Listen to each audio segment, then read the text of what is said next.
See, notice how even Breitbart picks up this nomenclature of hate speech. No. Hate speech is when they say, I hate the banksters and the New World Order, a bunch of criminals. They say, we should ban that hate speech. So they create a word for free speech. And then when people say kill people, which is a call to action, terroristic threat, violence, and racketeering organized crime. They're trying to organize people to commit crime.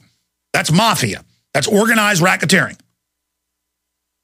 They call it hate speech. So now when they legally call me hate speech, people are like, oh, that's terrible. You see, so they call people, oh, these are radicals. They're calling for murder and death. No, they're not radicals. They're calling for terroristic acts.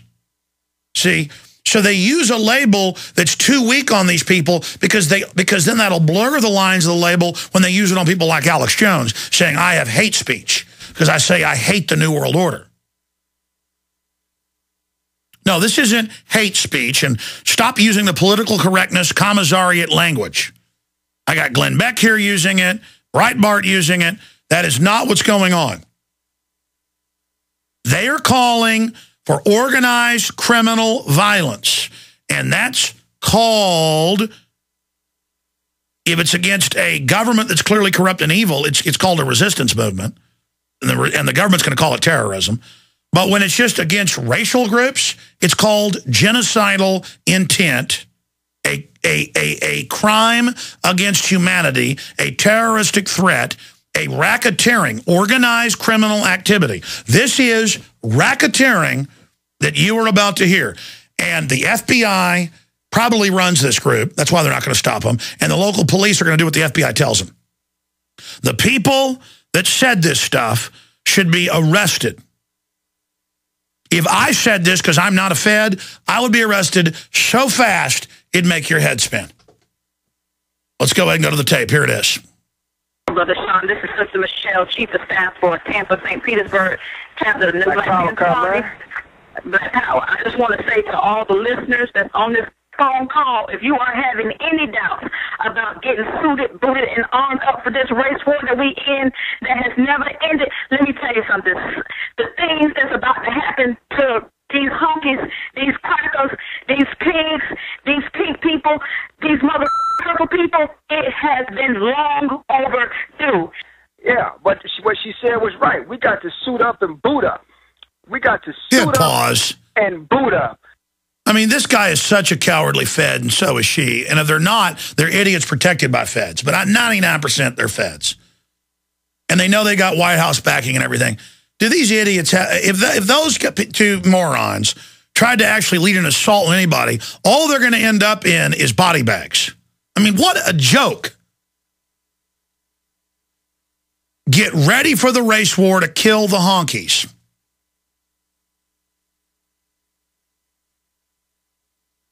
Any white supremacists that get away with talking like that are Feds as well. The Hatari, because they weren't white supremacists and were just preparing to defend themselves, were arrested for saying a day may come where we have to defend ourselves from the government.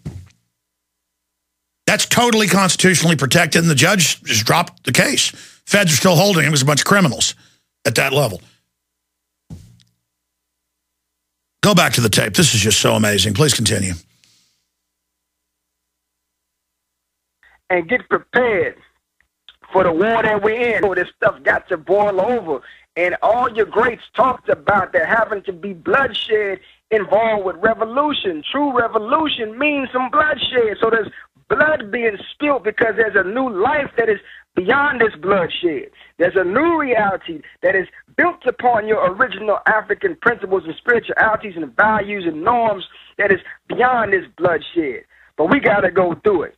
And as the scriptures say, you got to cross it. We're going to have to cross the Red Sea. You're going to have to cross the Red Sea. I know y'all thought it was talking about... All right, look, I want to play this without stopping it. Okay, because this is unedited except for the cuss words bleeped out. But again, every group, from the Nazis to the communists to some of the extreme Zionists, every one of these groups says they're the supreme group, all culture comes from them, and that everybody else, Mecho La Raza says this, every other group is trash and all culture came from their group. And they don't like violence, but they've got to do it. Every racial supremacy group does this. And the globalists just love it. They just sit back and play us off against each other. And again, who's trying to help get the race war going? MSNBC and the White House. This is divide and conquer. I'm going to play it unedited, then we're going to break. Here it is.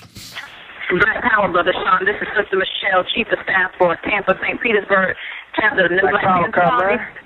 Black Power. I just want to say to all the listeners that's on this phone call, if you are having any doubts about getting suited, booted, and armed up for this race war that we in that has never ended, let me tell you something. The things that's about to happen to these honkies, these crackers, these pigs, these pink people, these mother purple people, it has been long overdue. Yeah, but what she said was right. We got to suit up and boot up. We got to suit up and boot up and get prepared for the war that we're in. This stuff got to boil over. And all your greats talked about there having to be bloodshed involved with revolution. True revolution means some bloodshed. So there's blood being spilled because there's a new life that is beyond this bloodshed. There's a new reality that is built upon your original African principles and spiritualities and values and norms that is beyond this bloodshed. But we got to go through it. And as the scriptures say, you got to cross, and we're going to have to cross the Red Sea. You're going to have to cross the Red Sea. I know y'all thought it was talking about some sea in some Middle Eastern part of the world. Hell no. We're talking about some blood. You're going to have to cross some blood and go through some blood and some battles. And there are those who wish they could stand in this hour to see the destruction of the devil's world and the devil's society. And I ain't talking about no dude underneath the ground with a pitchfork and pantyhose.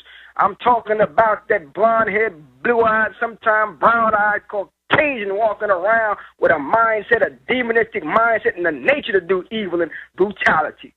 I say to everyone that is on this call right now, I'm coming out of the gates like that greyhound on that rabbit. And his prize, my prize right now this evening is going to be the bounty, the arrest, dead or alive, for George Zimmerman. You feel me?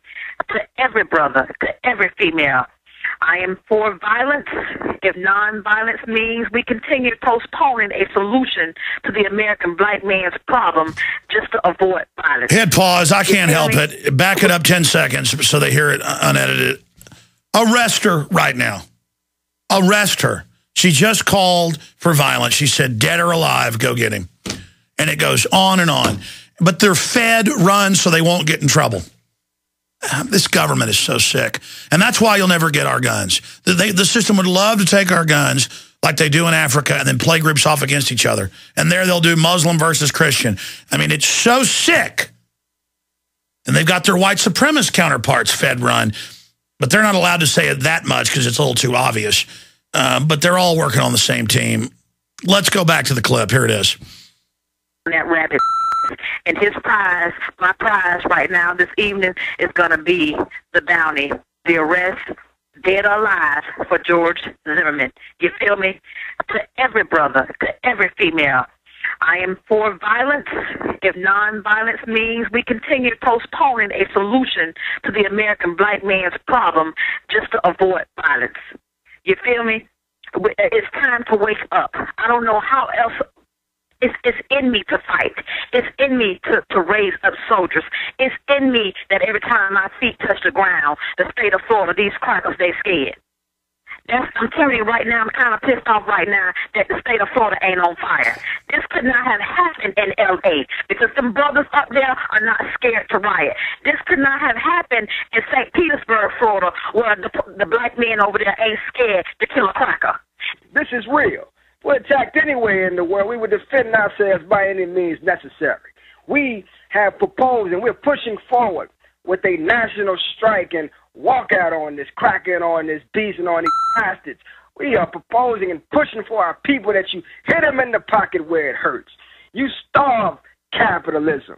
Since this racism that's being perpetuated and this brutality that's being perpetuated and this murder that's being perpetuated is built on the table legs of capitalism, you got to starve capitalism. what you're saying is real. An active war has been declared on us. We don't have no choice but to fight. But I want to say that we have to be trained how to fight. See, the whole purpose of the maneuvers that's happening in Sanford is to train in self-defense, because many of us think we're prepared for a battle, just like many of us think we're prepared for a fight. But if you are not training, if you're not stocking up water, if you're not stocking up food, if you're not stocking up weapons and artillery and survival, books and gas masks and flashlights and canteens and ready-to-eat meals and all that, if you're not stocking that up, I don't know. All right, we'll come back with the rest of it. We'll be right back after this break. See, the end part's actually good. Everybody should be prepared. Hello, I'm Alex Jones. Myself, my family, I want to lay some truth on you here. There are organized racial criminal groups of every religion, race, region of the world. And they all get away with it because they say, we do the bad things we do because that other group's going to get us if we don't. But by and large, those very groups controlling their minions are more abusive to their minions than even the outside group is, but people put up with it because they see it as the group doing it to them. And that's why, yeah, there's corruption in different countries and problems, but when the globalists say, oh, attack this country, they're evil, they're not trying to attack them to bring liberty or freedom to those countries. They're trying to attack them so they can basically just steal their resources.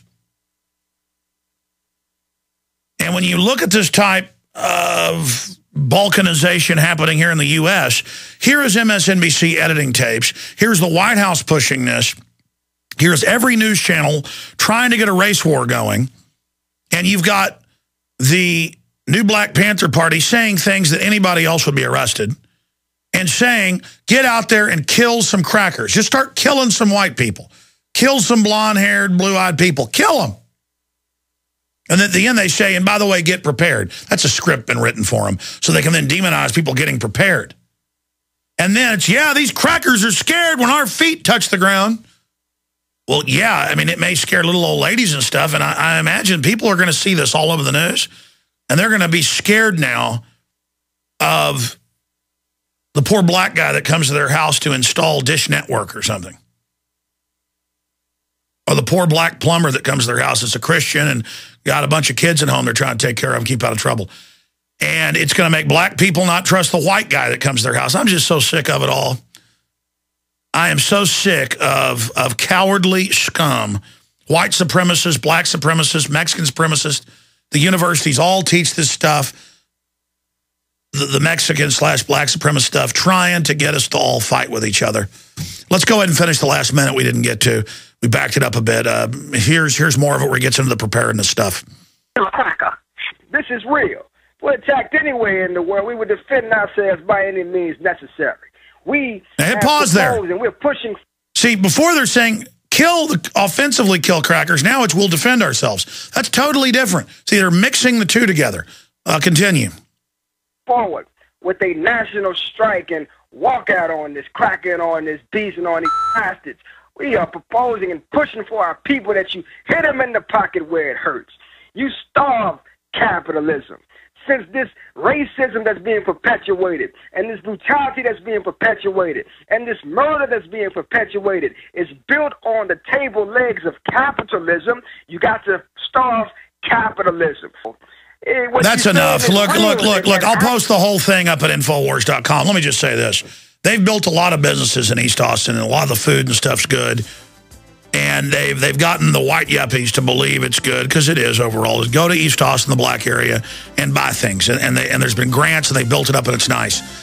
All this racial stuff starts, you just won't have the wicked little crackers over there. And then what does that do? It hurts everybody. Again, this is all divide and conquer, and it shows the globalists are desperate. They want to pose as the saviors of the crisis.